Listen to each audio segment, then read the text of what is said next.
ETF index mutual funds నేర్చుకుని stock మార్కెట్లో రాణించాలనుకుంటున్నారా? వెంటనే ఈ నెంబర్కి కాల్ చేయండి. నమస్తే రమ్మగారు. నమస్తే చే ఏదైనా పెద్ద కథ చెప్పుకుందామండి. చాలా పెద్దది కాదు, కొంచెం పెద్దది చెప్పనా? అట్లని పూర్వం చెంపక నగరానికి ప్రవర్ధనుడని ఒక రాజుగారు ఉండేవాడు. అయితే ఆయనకి లేక లేక ఒక కూతురు పుట్టాక భార్య మరణించింది. కూతురు అంటే చాలా ప్రేమగా ఉండేవాడు ఆయన. అయితే పిల్ల కొంచెం పెంకెగా ఆకతాయిగా ఉండేది. గారాబం చేస్తే పిల్లలు అంతే కదా. అయితే ఓసారి ఏదో యుద్ధం కారణంగా ఆయన బయటికి వెళ్ళవలసి వచ్చింది. బయటికి వెళ్తే కూతుర్ని జాగ్రత్తగా ఉండు, అల్లరి చేయబోక, అటు ఇటు ఆకతాయి పనులు చేయొద్దు, కేర్ఫుల్గా ఉండాలని చాలా జాగ్రత్తలు చెప్పి నగరాన్ని మంత్రి గారి చేతిలో పెట్టి ఆయన బయటికి వెళ్ళాడు. వెళ్ళేసరికల్లా ఈ పిల్లకి కొంచెం తండ్రి ఉంటే కొంచెం కంట్రోల్ ఉండేది, ఈ పద్మినికి కంట్రోల్ లేదు. విపరీతంగా చెలికత్తెలు వేసుకొని తోటల వెంట దొడ్ల వెంట తిరిగేది. అయితే ఆ ఊళ్ళోనట, ఆ చెంపక నగరంలో చాలా రకాల సరస్సులు ఉండేవి. అందులో గంధర్వ సరస్సు అని ఒక ప్రత్యేకమైన సరస్సు ఉండేదట. అందులో ఎవ్వరు దిగేవాళ్ళు కాదు. దాని నిండా పువ్వులతోటి ఆకర్షణీయంగా ఉండేది, కానీ చుట్టూతో అడ్డుకట్ట కట్టి ఎవరిని వెళ్ళనివ్వకుండా ఉంచేవాళ్ళు. అది ఎందుకో వీళ్ళెవరికీ తెలియదు. ఈ తరం వాళ్ళకి తెలీదు. పాత తరం వాళ్ళంతా అందులోంచి వెళ్తే వేరే లోకంలోకి వెళ్ళిపోతారని చెప్పుకునేవారు, కానీ ఒట్టి కథలుగానే ఉన్నాయి, కానీ ఎవరు వెళ్ళిన దాఖలాలు లేవు, ఎవరు అందులో తిరగలేదు. ఈ అమ్మాయి రోజుకో చెరువులో ఈతలు కొడుతూ, ఒకనాడు ఏమైంది, అది ఈ గంధర్వ సరస్సులో ఈత కొడదామని చెలికత్తెల్ని ప్రేరేపించింది. చెప్పినా వినలా. పిల్ల దాదులు వాళ్ళు చిన్నప్పుడు పెంచిన ముసలమ్మలు ఉంటారు కదా, ఏదో కొంప మునిగిపోతుంది వద్దంటే అన్నిట్లలో దూకాం, దేంట్లోనూ ఏమవ్వలేదు, దీంట్లో ఏమవుతుంది, మీరందరూ ఉండండి, మీరున్నారుగా నాకు సహాయం అని చెప్పి చెలికత్తెలతో సహా ఆ గంధర్వ సరస్సులోకి దిగితే కాసేపు ఈత కొట్టినట్టే కొట్టారు. ఉన్నట్టుండి రాకుమార్తె మాయమైపోయింది, నీళ్లలో మునిగిపోయింది. ఎంత వెతికినా దొరకలే. పోమన్నారు, ఏడ్చి గందరగోళం చేశారు. సైనికులు వచ్చి చుట్టూతా తిరిగి ఏం చేస్తారు, నీళ్ళలో దిగితే నీళ్ళలో ఏం కనిపించట్లా, ఎలా మాయమైందో అమ్మాయి తెలియదు. నెత్తి మీద చేతులు పెట్టుకుని కూర్చున్నారు. రాజుగారు వస్తే ఏం చెప్పాలి అని.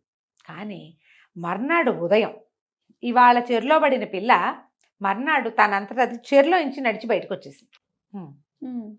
ఆ సరస్సులో ఇంచి వచ్చేసింది. ఆ బయట అందరూ దుఃఖపడుతూ సైనికులు వాళ్ళు వీళ్ళు ఉన్నారు కదా, వాళ్ళంతా నీళ్ళ నుంచి ఇంకేంది రాకుమార్తె వస్తుంది అన్నారు. తడి బట్టలతో వస్తుందిగా చెలికత్తెలు దాదులు పరిగెత్తుకొచ్చారు. అమ్మాయి చుట్టూతా బట్టలు కప్పి లోపల తీసుకుపోయారు. క్రమంగా వీళ్ళకి తెలిసింది, ఆ పిల్ల గర్భవతి అయింది. రాజుగారు తిరిగి వచ్చేసరికల్లా 5 నెలల్లో ఏమో పట్టింది, 4-5 నెలలు పట్టింది. ఆయన వచ్చేసరికి పిల్ల 5 నెలల గర్భవతి. చాలా కోపం వచ్చింది. ఇట్లాంటి పని చేస్తావా, నా పరువు ఇట్లా తీయటానికి ఈ రకంగా ఎందుకు చేసావు నువ్వని కూతుర్ని చాలా నిర్బంధించి కేకలేసి చాలా కఠినంగానే ప్రవర్తించాడు. పాపం తిట్టాడు బాగా. పెళ్ళి ఏం చెప్పిందంటే, నేను ఇక్కడ ఎవరితోటి ఏ రకమైన పని చేయలే, ఈ గంధర్వ సరస్సులోకి దిగాను. దిగితే లోపల ఎవరో నాకు తెలీదు, అతను నాగుడో గంధర్వుడో తెలీదు. నన్ను నీళ్ళలోంచి లోపలికి తీసుకెళ్ళిపోయాడు. అందులో లోపల ఒక పెద్ద భవనాలు, తోటలు, దొడ్లు ఉన్నాయి. ఆ రాత్రి అతనితోటి గడిపాను. మర్నాడు నన్ను చెరువులో వదిలిపెట్టేశాడు. అతని వల్లే నేను గర్భవతిని అయ్యాను అని చెప్పింది. ఊళ్ళో అదే ప్రచారంలోకి వచ్చింది. ఇంకా వేరే ఏం జరగల. పిల్ల ఇక్కడ మాయమైపోయి తిరిగి వచ్చింది. ఇక గంధర్వుడో నాగుడో ఎవరో మనకు తెలియదు. అక్కడి నుంచి కొంతకాలానికి అమ్మాయికి పిల్లవాడిని కన్నది. రాజుగారు ఇక చేయగలిగేది ఏం లేదు కదా, మనుష్య తప్పిదమైతే మనుషుల్ని పట్టుకోగలుగుతాడు, ఈ గంధర్వుల్ని ఎట్ట పట్టుకుంటాం, అట్టు పెట్టుకున్నాడు కూతుర్ని. మెల్లిగా నెలలు నిండినే ఆ అమ్మాయికి ఒక కొడుకు పుట్టాడు. చక్కగా ఉన్నాడు. వాడికి ప్రగల్భుడు అని పేరు పెట్టారు. ప్రగల్భుడు అని పేరు పెట్టి ఇంట్లో అట్టు పెట్టుకున్నారు. ఈ రాజుగారికి మనవడి మీద ప్రీతి వచ్చింది. చంటి బిడ్డను చూస్తే ఆటోమేటిక్గా వస్తుంది. పైగా మగపిల్లలు కలగలేదు, వీడే ఉత్తరాధికారి. ఇప్పుడు మా తండ్రికి కుమారుడు లేకపోతే కూతురు కొడుకే కదా ఉత్తరాధికారి. అంతేగా. ఆ రకంగాను వాడు ఎవరి కొడుకైనా కూతురు కొడుకు, తండ్రి ఎవరైనా సరే. ఆ పిల్లాడితోటి చాలా ఆనందంగా, సంతోషంగా, ఉత్సాహంగా ఉండేవాడు. పిల్లాడు కొంచెం చెర్చెర్లాడుతూ ఉండేవాడు. వాడు పెద్దగా ఎవరితోటి స్నేహంగాను అదిగాను ఉండేవాడు కాదు. తాత వాడు పర్వాలేదు, బాగానే ఉండేవాళ్ళు. వాడికి ఒక 14-15 సంవత్సరాలు వచ్చాక ఓసారి తాత మనవడు బయటికి ఎక్కడికో అలా వెళ్ళారు, వ్యాహ్యాలకి వెళ్ళారు తిరగడానికి. ఆయన కొంత దూరం నడిచాక తాత మనవడు గట్టు మీద కూర్చున్నారు. తాత, ఇప్పుడు నువ్వు రాజు కదా, నీ తర్వాత రాజెవరు అని అడిగాడు పిల్లాడు ప్రగల్భుడు. అడిగితే నువ్వే రా అన్నాడు ఆయన. అనేసరికి మరి నన్ను రాజుని ఎప్పుడు చేస్తావు అంటే సమయం వచ్చినప్పుడు చేస్తాలేరా అన్నాడు. వాడికేం పెద్ద నచ్చల. కానీ ఈయనకి పిల్ల చేష్టలు, పిల్లలు అట్లాగే కదా అడుగుతారు, తాత నాకు మీసాలు ఎప్పుడు వస్తాయి, నేను ఎప్పుడు కార్ డ్రైవ్ చేస్తాను అలాంటివి అడుగుతాను. అవునవును. అలాంటిదే చిన్నపిల్లలందరూ తమ తాతల్ని అడిగినట్టుగానే వీడు కూడా అడిగాడని ఆయన సర్దుకూరుకున్నాడు. ఇంకొన్ని నెలలు పోయాక మళ్ళీ ఎప్పుడో ఒకరోజు వాళ్ళిద్దరే ఏకాంతంగా ఎక్కడికో తిరుగుతూ మళ్ళీ అడిగాడు, తాత నాకు ఎప్పుడు రాజ్యం ఇస్తావు అని. అనేసరికల్లా ఈయన అన్నాడు, ఏమిట్రా రాజ్యం అని పట్టించావు, నేను చచ్చాక రాజ్యం నీదే అన్నాడు. ఈ పిల్లాడని నువ్వు ఎప్పుడు చేస్తావు, నేను ఎప్పుడు రాజును అవుతాను, చిచ్చి అన్నాడు. అనేసరికల్లా ఆయన అన్నాడు, ఏమిట్రా వేషాలు ఇస్తున్నావా, ఇట్లా పిచ్చి మాటలు మాట్లాడతారా, 15-16 ఏళ్ళు వచ్చినా నీకు బుద్ధి రాలేదు, పెద్దవాళ్ళతో ఎట్లా మాట్లాడాలో తెలీదు, నేను చచ్చాకే నీకు రాజ్యం వచ్చేది, ఇష్టం లేకపోతే పో అన్నాడు. అంతేగా అని వెళ్ళిపోయాడు కుర్రాడు, బయటికి వెళ్ళిపోయాడు. ఇక రాజ్యంలో ఉండకుండా తల్లికి చెప్పకుండా ఊరని ఈ రాజ్యంలో నుంచి బయటికి వెళ్ళిపోయాడు వాడు. ఓ గుర్రం వేసుకుని ఏదో కొంత ధనం పట్టుకుని కుర్రాడు ఈ రాజ్యంలో నుంచి బయటికి వెళ్ళిపోయాడు. ఈ రాజ్యానికి అవతలగా సువర్ణ రాజ్యం అని ఒక చిన్న రాజ్యం. ఇతను అడవిలో వెళ్తున్నప్పుడు ఆ సువర్ణ రాజ్యం తాలూకు రాజుగారు అయినటువంటి సువర్ణుడు ఆ అడవిలో వీడికి తారసపడ్డాడు. ఆయన దారి తప్పిపోయాడు, దాహంతో అలమటిస్తున్నాడు, ఎవరైనా సహాయం దొరుకుతుందేమోనని చూస్తున్నాడు. ఈ కుర్రాడికి అవన్నీ తెలుసు, వీడికి పటాలు గమనించే ప్రక్రియ బాగా అలవాటు, రూట్ మ్యాప్స్ బాగా చూస్తాడు. మ్యాప్ ఒకసారి చూస్తే కొంతమంది పిల్లలు మర్చిపోరు. అవును, మా ఇంట్లో కూడా ఉన్నాయి అట్లాంటి గ్రహాలు. ఒకసారి చూసారంటే వాళ్ళకి మరిపే ఉండదు. ఇతను ఏం చేశాడు, ఆయనకి ఆ పెద్ద రాజుగారికి మంచినీళ్ళు ఇచ్చి మరి ఆయనకి కొంచెం తిండికి ఏర్పాటు చేసి పళ్ళు గిళ్ళు కోసుకొచ్చి రాజ్యం ఈ అడవి దాటిచ్చి ఆయన రాజ్యపు బాట పట్టించాడు. పట్టిస్తే ఆయన ఎవరబ్బాయివి నువ్వు ఏమిటి అంటే నేను ప్రగల్భుడు అని పేరు చెప్పాడు, కానీ ఫలానా రాజుగారి మనవండి అని చెప్పాల. నిజానికి సువర్ణ రాజ్యం వీళ్ళ రాజ్యానికి చెంపక నగరానికి సామంతులు వాళ్ళు. ఏమన్నాడు, నేను వంటది కానీ నన్ను మీ దగ్గర పెట్టుకోండి అని అడిగాడు. అడిగేసరికల్లా జీతం ఏం కావాలి నీకు అని ఆయన అడిగేసరికి నాకేం వద్దు, నాకు అవసరమైనప్పుడు సహాయం చేయండి, నేను అడిగింది చేస్తే చాలు, నాకు జీతం భత్యం ఏం అక్కర్లేదు, మీతో పాటు కోటలో ఉంటాను అంటే సరేనని రాజుగారితో పాటు ఆయన మందిరంలోనే ఉండేలాగా ఏర్పాటు చేసుకున్నాడు ప్రగల్భుడు. 4-5-6 సంవత్సరాల పాటు ఈయనతోటే ఉండిపోయాడు. అప్పటికి కుర్రాడు కదా, 15 ఏళ్ల వాడే కదా, ఆయన యుద్ధ విద్యలు అవి ఇవి నేర్పించుకుని తన దగ్గరే ఉంచుకున్నాడు. ఈ లోపల ఏమైంది, ఈ ప్రగల్భుడు లేచక్కబోయాడు, మొత్తం రాజమందిరం శూన్యమైపోయింది. ఒక 6 నెలలు ఏడాది గడిచేసరికల్లా రాజుగారికి వీడేమో ఎవరికో పుట్టినవాడు, వాడెవడో తండ్రి తెలీదు, వాడు ఎక్కడికి పోయాడో తెలీదు, ఈయనకి తన రాజ్యానికి ఉత్తరాధికారి లేదనిపించింది. బాగా ఆలోచించుకుని ఆయన ఒక కాపుల పిల్ల, ఒక పేద కాపు తాలూకు కూతురైన చెంపకవల్లిని పెళ్లి చేసుకున్నాడు రాజుగారు. మళ్ళీ సంతానం కావాలి ఆయనకి, కూతురు ఉంది, కూతురు ఎవరి వల్ల గర్భవతి అయింది, ఇప్పుడు ఆ అమ్మాయికి పెళ్లి చేయలేడు ఆయన ఇంకా. అదేలే మరి ఏ కాలమైనా అది కష్టమే కదా. ఒక చిన్న సుమారైన వయసు ఉన్న పిల్లని చూసుకుని పెళ్లి చేసుకున్నాడు. కొంతకాలం గడిచింది. కొంతకాలానికి ఆ చెంపకవల్లి గర్భవతి అయింది, ఈయన భార్య, ఈయన రెండో భార్య. ఈ గర్భవతి అయ్యేసరికల్లా అప్పటికి ఎంతకాలం గడిచింది, ఒక 5-6 సంవత్సరాలు గడిచింది. ప్రగల్భుడు పెద్దవాడైపోయాడు. ఆ పెద్దవాడైన ప్రగల్భుడు సువర్ణ నగరపు రాజుగారు ఒకసారి ఏదో చిన్న యుద్ధాల్లో గెలిచినప్పుడు ఆయన అన్నాడు, నువ్వు ఎంతో సహాయం చేసావు, ఇన్నాళ్ళ నుంచి మా దగ్గర ఉన్నావు, నీకు ఏం కావాలో చెప్పు అనేసరికల్లా వీడన్నాడు ప్రగల్భుడు, చెంపక నగరం మీద యుద్ధానికి వెళ్దాం పదండి అన్నాడు. అనేసరికి ఆయన నిర్ఘాంతపోయాడు. ఆ సువర్ణుడు చెంపక నగరం మీదకి వెళ్ళటం ఏమిటి, ఆయన చక్రవర్తి, ఆయన చాలా సార్వభౌముడు, బోల్డని నగరాలు ఆయన అధీనంలో ఉంటాయి, నేను కూడా సామంతుని, నేను ఆయన మీదకి తిరగబడలేనంటే ఎందుకు తిరగబడలేరు, అక్కడ ఏముందో ఏం లేదో నాకు తెలుసు, ఆ రాజ్యపు ఆనుపానంతా నాకు తెలుసు, నాకు బలం రావడం కోసం ఆగాను ఇన్నాళ్ళు, నేను పెద్దవాడిని అవటం కోసం, నా మాట విని దాని మీదకి దండెత్తండి, అది నా రాజ్యం, నేను ఆయన మనవడిని, అది నాకు కావాలి. మరి ఇంత సహాయం చేసి అప్పుడు దాన్ని అడవిని దాటిచ్చిన కుర్రాన్ని కాదని ఎందుకంటాడు. ఆయన అంతా సన్నాహం చేసుకుని చెంపక నగరం మీదకి దండెత్తొచ్చారు. దండెత్తొచ్చేసరికి ఈ అమ్మాయికి చెంపకవల్లికి 5-6 నెలలు వచ్చినాయి. ఈ ప్రవర్ధన మహారాజు అన్నాడు, భార్యకి చెప్పాడు, అమ్మాయి ఈ యుద్ధంలో నేను గెలుస్తానో గెలవనో తెలియదు, ఎటు పోయి ఎటు వస్తుందో, మగపిల్లవాడే పుడతాడని మనకి జ్యోతిష్యులు చెప్పారు. వాడు పుడితే ఇదిగో నా గొలుసుని రాజుగారు తన మెడలో ఉండేటువంటి రాజముద్ర ఉన్న గొలుసుని భార్య చేతిలో పెట్టాడు. ఇక్కడ ఎక్కడా ఉండద్దు, ముందు మీ నాన్న ఇంటికి వెళ్ళిపో, తండ్రింటికి వెళ్ళిపోమని అంతఃపురంలో నుంచి భార్యని ఆ మెడలో గొలుసుతో పంపించేశాడు. మరి చెంపక కూతురు? కూతురు ఇక్కడే ఉంది, ఆ, కూతురు ఇక్కడే ఉంది, జరుగుతోంది కదా. అక్కడి నుంచి ఏమైంది, యుద్ధానికి వచ్చింది ఎవరు, మనవడని తెలియదు తెలియదు వీళ్ళకి, కదా. సువర్ణుడు అని తెలుసు. ఉహు. వీళ్ళకి తెలిసింది సువర్ణుడు.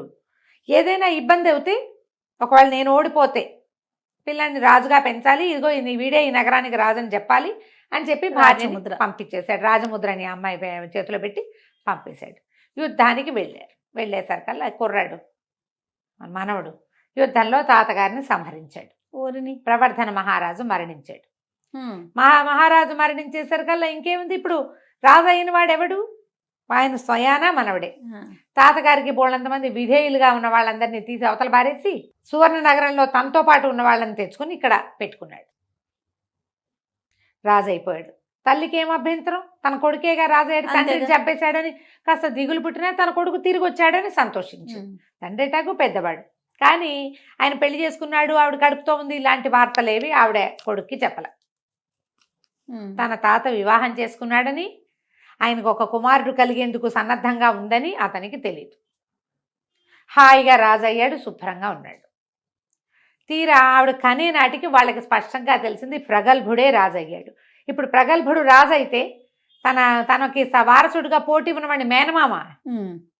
చంటి పిల్లాడైనా వాడే కదా ఉత్తరాధికారి. ఇప్పుడు ఆయనకి అంతే. కొడుకులు లేకపోతే దౌహిత్రుడు, కొడుకుంటే దౌహిత్రుడేటా అవుతాడు, ఆ, కాదుగా. కాడు. కానీ పేద కాపుకి భయం వేసింది, ఇక్కడే ఉంటే ఈ పిల్లాడిని బతకనివ్వడేమోనని పిల్లవాడిని దూరంగా వాళ్ళ చుట్టాలు ఎవరో ఉంటే వాళ్ళ ఇంటికి పంపించేసారు. వీళ్ళే వెళ్ళి చూసొస్తూ ఉండేవాళ్ళు.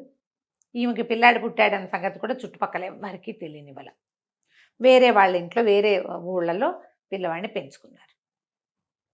రోజులు గడుస్తున్నాయి. ఈ ప్రగల్భుడు ఒక విచిత్రమైన ప్రవృత్తి ఉన్నవాడు, ప్రజాకంటకుడుగా మారిపోయాడు వాడు. ఎందుకంటే ముందు నుంచి చిరచిరే 15 ఏళ్ల పిల్లాడు తాత నువ్వు ఎప్పుడు చస్తావని అడిగాడంటే వాడు ఏం గుండం వాడు, అదే కదా. రుసరుసలాడుతూ చిరచిరలాడుతూ ఉండేవాడు. సరే రోజులు గడుస్తున్నాయి. గడుస్తుంటే ఏమైంది, 15 ఏళ్ళు గడిచినాయి. ఇట్లా 15 ఏళ్ళకి రాజుగారి అబ్బాయి కొంచెం పెద్దవాడు అయ్యాడు. రాజుగారి పేరు ప్రవర్ధనుడు కదా, ఈ పిల్లాడి పేరు ప్రద్యోతుడు అని పెట్టుకున్నారు. ఆ ప్రద్యోతుడికి ఒక 15 ఏళ్ళు వచ్చినాయి. వాడికి మంచి లక్షణాలు ఉన్నాయి. రాజుగారి అబ్బాయికి సహజంగా కొన్ని ఉంటాయి కదా, చుట్టుపక్కల వాళ్ళంతా వాడిని యువరాజుని గౌరవించినట్టు గౌరవించేవాడు. 15 ఏళ్ళు వచ్చాక నేను ఇక్కడ ఎందుకు ఉండాలి, మా అమ్మని తాతతో పాటే ఉంటాను, నా తండ్రి ఎవరో తెలుసుకుంటానని వాడు వెనక్కి వచ్చేసాడు. ఈ నగరానికి వచ్చాడు, చెంపక నగరానికి. వస్తే చెంపక నగరంలోకి ప్రవేశించగానే తల్లి చెప్పింది, నాయన నువ్వు రాజకుమారుడివి, ఇదిగో ఇది మన పరిస్థితి, ఇట్లా జరిగింది. ఇలా జరిగింది, ఇదిగో నీ తండ్రి రాజముద్ర అని అది మెళ్ళ వేసి. సరే నేను అదేమిటో చూడాలి, అతను ఎవరో చూడాలి అని వీడికి వచ్చిందనమాట. ఉమ్. మేనమామని చూద్దామా, మేనల్లుండి చూడాలి. మేనమామ చూడు, మేనమామేమో చంటి పిల్లాడు, ఆ, చిన్నపిల్ల, మేనల్లుడేమో రాజు. ఆ. సరే అక్కడి నుంచి తీరా ఊళ్ళోకి నగరంలోకి వెళ్తే, వీళ్ళు నగరం చుట్టుపక్కల ఉన్న చిన్న చిన్న ప్రాంతాల్లో ఉంటున్నారు. మెయిన్ నగరంలోకి వెళ్ళేసరికి రాజుగారి గురించి అనేక గాలి వార్తలు ఉన్నాయి. ఏమిటి, రాజుగారు రోజుకు ఒకరిని పిలుస్తాడు, ఆయనకి తెల్లవార్లు కథలు చెప్పాలి, కథలు వింటూ ఉంటాడు, ఆయన నిద్ర పట్టదు. కథలు నచ్చితే సరే, ఆ కథ నచ్చకపోతే కథ చెప్పిన వాడి మెడ ఉత్తరిస్తాడు. ఎంతమంది చచ్చిపోయారో ఇప్పటికి. ఉమ్. ఇది అన్ని చోట్ల విన్నాడు. మరి దుర్మార్గుడు రాత్రంతా కథ చెప్పించుకున్నావు, నచ్చిందో నచ్చలేదో చంపేయటమే. ఎవరికి నచ్చుతుంది అది? ఉమ్. ప్రజాకంటకుడు, ఆయనకు ఒక కొడుకు పుట్టినా బాగుండేది, వీడిని భరించాల్సి వస్తుంది, వీడు ఎవడికి పుట్టాడో తెలీదు అని సణుక్కుంటూ ఉండేవాళ్ళు. ఈ మాట వచ్చేస్తుంది చూడు పాపం. మరి తల్లి తప్పున్నా లేకపోయినా. అక్కడి నుంచి రోజులు గడిచిన ఈ పిల్లాడు బాగా ఆనుపాను తెలుసుకుని సరే ఒకరోజు రాజభవనంలోకి వెళ్ళాడు, కథ చెప్పడానికి. రాజభవనంలోకి వెళ్ళాడు. అప్పుడే వంటశాల వైపు వెళ్తే వడ్డనలు చేస్తున్నారు. ఈ అబ్బాయి కూడా చకచకా వెళ్ళి అక్కడ కూర్చుంటే ఎవరేంటి రాజుగారికి కథ చెప్పడానికి వచ్చాను, వడ్డించన్నాడు. తెల్లబోయారు వాళ్ళు. రాజుగారికి కథ చెప్పేవాడు చస్తునో దేవుడు అన్నట్టు వస్తాడు. అవి ఎట్లా వెళ్తాయి, రోజుకొక ఇంట్లో నుంచి సెలెక్ట్ చేస్తారు. అదే ఈ పేద కాపు గారింటికి కూడా వచ్చింది కబురు. ఆయన ఏమన్నాడు, ఈ కబుర్లు చెప్పడానికి కథ చెప్పడానికి వెళ్ళి చచ్చిపోతా ఎట్లాగూ పెద్దవాడిని కదా అంటే, రాకుమారుడి మనవాడు ఏమన్నాడు, ప్రద్యోతుడు నువ్వు వెళ్ళొద్దు, నాకు ఎట్లాగూ వెళ్ళాలనే ఉంది, నేనే వెళ్తానని వచ్చాడు. ఆ ఇంటి నుంచి మనుషులు రావటం, వాళ్ళు ఏడుస్తూ వస్తారు. ఎందుకంటే కథ నచ్చుతుందో నచ్చదో తెలియదు. రాజుగారి నచ్చలేదనుకో గోవిందా, నచ్చితే వదిలిపెడతాడు. వాలంటరీగా మనుషులు రావట్లేదని ప్రతి ఇంట్లో నుంచి పిక్ చేస్తున్నారు మనుషులు. ఆయనకు అదే కావాలి. తెల్లవారులో ఆయన నిద్రపోడు, కథ వినాలి. అక్కడి నుంచి అన్నం తింటానికి కూర్చునేసరికి వాళ్ళంతా ఆశ్చర్యపోయారు. ఊరిని ఇంత చెలోపలోమని ఉన్నాడే వీడు, ఎక్కడైనా ఇట్టా ఉంటారా? ఆశ్చర్యపోయారు. వాడు చకచక అన్నం తినేసాడు. కడుపు నిండి అది బాగుంది ఇది బాగుంది అన్నాడు. ఇంకోసారి పెట్టండి అన్నాడు. శుభ్రంగా తిన్నాడు. ఆ పదండి నన్ను రాజుగారి గదిలో ప్రవేశపెట్టండి అన్నాడు. అనగానే రాజుగారి గదిలోకి ప్రవేశపెట్టారు. చూస్తే కాస్తా కూస్తా తన పోలికలను వీడింత పొడుగ్గా పెద్ద ఆజానుబాహుగా ఉన్నాడు రాజు. మంచం మీద పడుకుని ఉన్నాడు. ఈ ప్రద్యోతుడిని ఇక్కడ నిలబడి కథ చెప్పమన్నారు. ఓ చోట నుంచున్నాడు. కథలు చెప్పడం మొదలుపెట్టేసరికల్లా ఈ కుర్రాడు ఏంది, ఈ రాజుగారు ఇటు పడుకుని చూస్తున్నవాడు కాస్త అటు తిరిగి పడుకున్నాడు. తెల్లవారేసరికల్లా ఏం కథలు చెప్పావు నువ్వు, వాళ్ళే చెప్పావు కథలు అన్నాడు. నువ్వెక్కడ విన్నావు, శుభ్రంగా నిద్రపోయావు కదా అన్నాడు ప్రద్యోతుడు. రాజు ఏమన్నాడు, భలే బాగా చెప్పావు కథలు అన్నాడు. నువ్వు విన్నది ఎక్కడ, నేను చెప్తూనే ఉన్నా తెల్లవారు నాకు వచ్చిన కథలన్నీ రామాయణం మహాభారతం భాగవతమును, నువ్వు వినలేదు కదా, నువ్వు నిద్రపోతువి శుభ్రంగా అనేసరికల్లా సర్రమని లేచాడు. నేను నిద్రపోవటం ఏంటి, నేను అసలు కన్నే ముయ్యను, అటు తిరిగి పడుకున్నాడు అంతే అనేసరికల్లా వీడన్నాడు, కన్నే ముయ్యవా, ఏ పాముకు పుట్టావు నువ్వు అని అడిగాడు. ఏ పాముకు పుట్టావు నువ్వు, అందుకే నువ్వు కన్ను ముయ్యవు. పాములు కళ్ళు మూసుకొని నిద్రపోవు కదా, చుట్టుకుని ఉంటాయి. మెలకుగానే ఏదైనా శబ్దం అవగానే బుస్సుమంటాయి. అటుకి నిద్ర ఉండదు, రెప్పపాటు ఉండక పాములు కళ్ళు మూతలు పడవంటారు కదా. అవును, నువ్వు ఏ పాముకో పుట్టుంటావు, అందుకే నువ్వు కన్ను ముయ్యమన్నాడు. అనేసరికల్లా సర్రమని లేచాడు. అనేసరికల్లా లేచేసరికి కుర్రాడు అన్నాడు, నువ్వు నా మీద పడతావేంటి, మీ అమ్మని అడిగిరా, నువ్వెవరికి పుట్టావో తెలుసుకో ముందు, అప్పుడు నా మీద కొద్దు కానీ. అనగానే వీడికి అవమానం వేసేసింది రాజుకి. మరి ఎంత అవమానం, ప్రగల్భుడు అవతల వాడు చూస్తే వాడు ఒక 15-16 ఏళ్ళు ఉంటాయి, చిన్న కుర్రాడు. వాడు అంతా నిలదీస్తున్నాడంటే వాడికి ఏదో తెలుసు అనమాట. అక్కడి నుంచి పరిగెత్తుకుంటూ పద్మిని దేవి ఉన్న మందిరానికి పరిగెత్తాడు. తల్లికి వాళ్ళ అమ్మని అడిగాడు, మా తండ్రి ఎవరు అంటే నాకు తెలియదు అని చెప్పింది. నాకు తెలీదు, ఆ గంధర్వ సరస్సులోకి దిగాను నేను, ఆ కింద ఏదో నగరం ఉంది, నీ తండ్రి ఎవరో నాకు తెలియదు అనగానే ఈ రాజు ఏం చేశాడు, ఆ తండ్రి ఎవరో తెలుసుకోవాలి. ఉద్రేకి వాడు పరిగెత్తుకుంటూ దూకేశాడు దాంట్లోకి, ఆ ఉద్యానవనంలోకి పరిగెత్తాడు.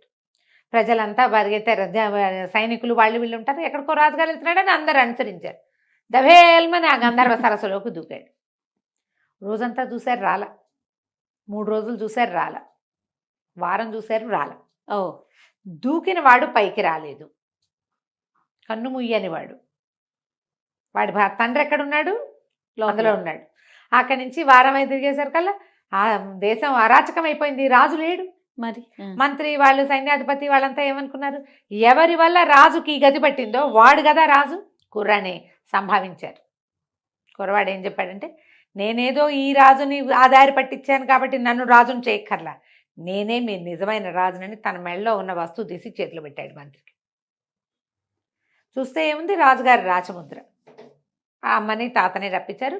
అమ్మని అందరూ గుర్తుపట్టారు. సవితల్లిని పద్మ కూడా గుర్తుపట్టింది, పద్మిని కూడా. రాజకుమారుడే ఇలాంటి పని చేశాడు. మరి ఇప్పుడు చూడు, వాడేం చేశాడు, తను యుద్ధ విద్యలు నేర్చుకుని తాతను సంహరించాడు. తెలివితేటలతో వీడు మేనల్లుని సంహరించి రాజ్యానికి వచ్చాడు. అక్కడి నుంచి ఈ రాజకుమారుణ్ణి, ఈ ప్రద్యోతుణ్ణి మళ్ళీ రాజుని చేసుకున్నారు. చంపకవల్లి కూడా నగరానికి తన తండ్రితో సహా వచ్చి ఉంది. పద్మిని కూడా ఇంకా ఒక తమ్ముడిని ఏమి అనలా, మాట్లాడకుండా ఉండిపోయింది. ఎవరో ఒకళ్ళు ఆ రాజ్యానికి రాజు ఉండాలి. రాజవంశం వాళ్ళు రాజ్యం అరాచకం అవ్వకుండా కాపాడాలి, కానీ నేను నాది అని చూసుకోవడానికి వీల్లేదు. ఆ కాలం అట్లా ఉండేదే కాదు.